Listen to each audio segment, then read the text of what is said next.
और कितने किसान मरेंगे तब आप जागेंगे, आपकी आत्मा सहरेगी, आपकी आत्मा पसीजेगी।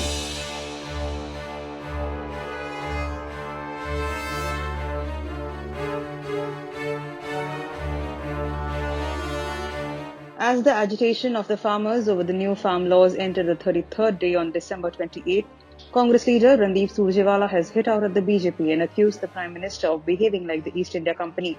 He even said that those who sat on the laps of the Britishers are now deciding the fate of the country and cannot see the pain of the farmers. He said, the Prime Minister should not act arbitrarily like East India Company. देश की आजादी के 73 साल बाद आज फिर उसी British east India company और वही अंग्रेज जो अब काले अंग्रेजों की शक्ल धारण कर गए हैं, आज फिर उन जैसी सरकार देश की सत्ता में नजर आती है। करोड़ों करोड़ों किसान, इस देश का 62 करोड़ अन्नदाता, इस देश के लाखों किसान दिल्ली की सीमा पर न्याय की गुहार लगा रहे हैं और दिल्ली की गद्दी पर बैठे हुक्मरान को उस देश के किसानों की पीड़ा नजर नहीं आती। Addressing a press conference today, Randeep Surjewala asked, 45 farmers have died. How many more will have to die before government talks to them? 45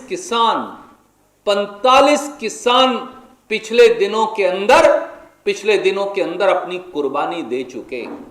और कितनी कुर्बानियां चाहिए मोदी जी, और कितने किसान मरेंगे तब आप जागेंगे, आपकी आत्मा सहरेगी, आपकी आत्मा पसीजेगी। और कितने किसानों की बलि आपको चाहिए। Farmers continued their protests at the borders of Delhi against the Farmers Produce Trade and Commerce Act 2020, the Farmers Agreement on Price Assurance and Farm Services Act 2020, and the Essential Commodities Act 2020. Meanwhile, Congress leader Priyanka Gandhi Vadra also targeted the Modi government and demanded that the union government should listen to protesting farmers and take back the new farm laws. सरकार को किसानों की आवाज सुननी चाहिए। ये कहना कि ये एक राजनीतिक साजिश है, ये एकदम गलत है। और जिस तरह के लफ्ज ये किसानों के लिए इस्तेमाल कर रहे हैं, मैं समझती हूँ कि ये पाप है। Meanwhile, farmers and the central government managed to finalize date December 29 as the date for the next round of talks to resolve differences over the farm laws. So far, 5 rounds of talks have already taken place between the protesting farmers and the government, but a stalemate has continued with farmers refusing to accept anything less than a total repeal of the 3 laws.